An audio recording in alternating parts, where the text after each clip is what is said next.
आज हम सब पढ़ने वाले हैं पाठ 7 की कहानी सलीम का आत्मविश्वास। तो पहले आत्मविश्वास के अर्थ को समझ लें। आत्मविश्वास का अर्थ होता है अपने आप पर विश्वास। तो हम लोग इस कहानी में पढ़ेंगे कि सलीम का क्या आत्मविश्वास था, उसने अपने आत्मविश्वास पर ऐसा क्या किया। ठीक है, तो चलिए हम सब शुरू करते हैं कहानी को। ये देखिए, यहाँ एक सीन बना हुआ ना, चित्र है, विद्यालय है। सारे बच्चे देखिए क्या कर रहे हैं। कोई वेंडर के पास खड़े हैं, कुछ खा रहे हैं, कोई खेल रहे हैं, कोई जा रहे हैं। देखिए ये है ना। चलिए आगे बढ़ते हैं। 14 नवंबर का दिन था। पता है ना आप लोगों को 14 नवंबर को क्या होता है? उस दिन चाचा नेहरू का जन्मदिन है। तो उस जन्मदिन को बाल दिवस के रूप में भी मनाया जाता है। सभी को पता है, आप लोग को तो पता ही है। तो आज विद्यालय में बाल दिवस धूमधाम से मनाया जा रहा था। सभी बच्चे बहुत खुश थे। कुछ बच्चे खेल रहे थे तो कुछ चाट पकौड़ी खा रहे थे। ये देखिए यहाँ है ना, यहाँ चाट पकौड़ी खा रहे हैं ना। तो कुछ झूले झूल रहे थे। अंकित भी आज बहुत खुश था। बहुत सारे बच्चे हैं। इन सारे बच्चों में एक बच्चा है जिसका नाम है अंकित। वो भी बहुत खुश था। तभी पूरी छुट्टी की घंटी बजी। पूरी छुट्टी का मतलब एक लंच ब्रेक होता है, और पूरी छुट्टी जब होती है तो सभी अपने अपने घर जाते हैं। तो पूरी छुट्टी की घंटी बजी और सब बच्चे अपने अपने घर जाने लगे। छुट्टी होती है तो सभी तो अपने घर जाते हैं। तो सारे बच्चे जाने लगे। अंकित को लेने उसके ड्राइवर अंकल आए थे।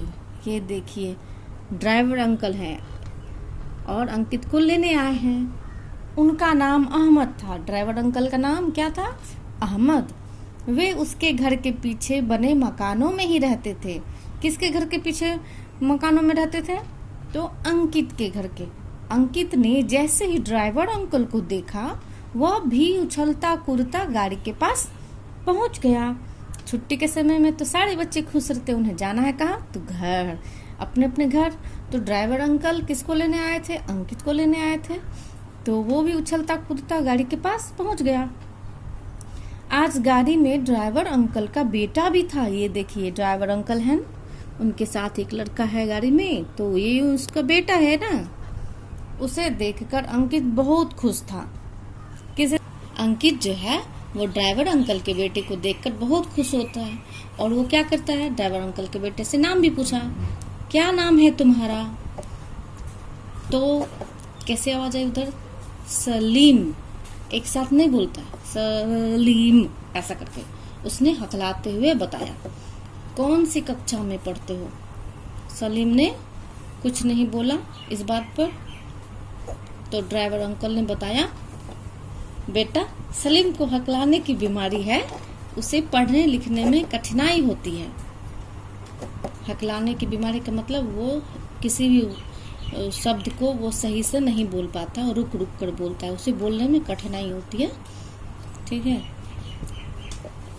उसे पढ़ने लिखने में भी कठिनाई होती है।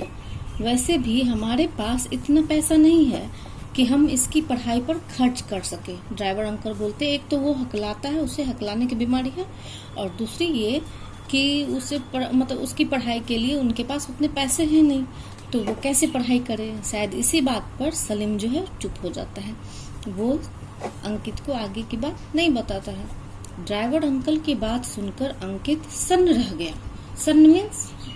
सन का मतलब होता है हैरान। तो जब ड्राइवर अंकल ये सारी बात बोले तो अंकित क्या हुआ? हैरान रह गया।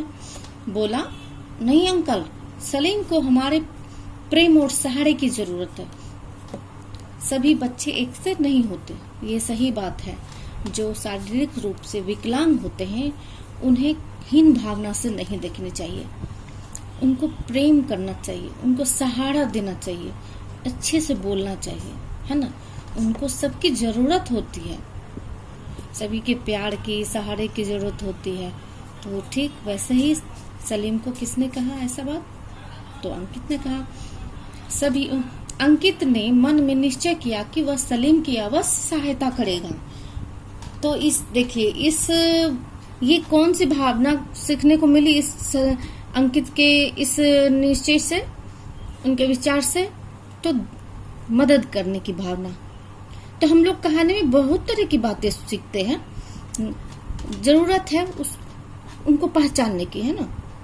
हम लोग कहानी तो लाइन बाय लाइन पढ़ लेंगे, लेकिन क्या होता है ना कि देखिए अभी ये भावना इसमें झलक रही है ना, किस क्या भावना है अंकित के मन में, तो मदद करने की भावना। तो अंकित ने मन में निश्चय किया कि वह सलीम की अवश्य सहायता करेगा। उसने सलीम से पूछा, क्या तुम पढ़ना चाहोगे? हाँ भैया, मैं आपको जब भी स्कूल जाते हुए देखता हूँ तो मेरा मन भी स्कूल जाने के लिए करता है। परंतु देखो क्या किया सलीम ने, आधी बात बताई और आधे में ही रुक गया। सलीम ने हकलाते हुए कहा। यह कहकर सलीम की आंखें भर आई, परंतु यानी कि उसके बाद वो कुछ नहीं बोल पाया, क्योंकि उसकी सच्चाई ये थी कि वो हकलाता था और उसके पापा के पास उतने पैसे भी नहीं थे। तो परंतु कहने के बाद वो क्या, वो कुछ बोल नहीं सका और उसकी आंख में क्या हो गया, आंखें भर आई, मतलब आंसू से भर गई, वो आगे कुछ नहीं बोल पाया। अंकित ने धीरे से उसके कंधे पर हाथ रखा। अंकित ने धीरे से उसके कंधे पर हाथ रखा। हाथ रखते हैं ना किस चीज के लिए, सांत्वना देने के लिए, कोई बात। तब तक घर आ गया था। अंकित ने हाथ हिलाकर सलीम से विदा ली। अंकित ने धीरे से उसके कंधे पर हाथ रखा, तब तक घर आ गया था। मतलब दोनों गाड़ी में जा रहे थे सारी बातें करके कार में, और तो सारी बातें हो रही थी, तब तक क्या हो गया कि घर आ गया। तब अंकित ने हाथ हिलाकर सलीम से विदा ली। घर आकर अंकित ने अपने माता पिता को सलीम के बारे में बताया और कहा, ये देखिए बता रहे हैं ना अपने माता पिता को अंकित, तो बताया और कहा, क्या कहा भाई, क्या हम सलीम की सहायता कर सकते हैं? वो पूछ रहा है ना माता पिता से, क्या हम लोग सलीम की सहायता कर सकते हैं? उन्होंने प्यार से अंकित के सिर पर हाथ फेरते हुए कहा, देखिए हाथ फेर रहे ना पापा उसके सर पे, और क्या कहा, अंकित तुम्हारा विचार बहुत अच्छा है, हम अवश्य ही सलीम की सहायता करेंगे।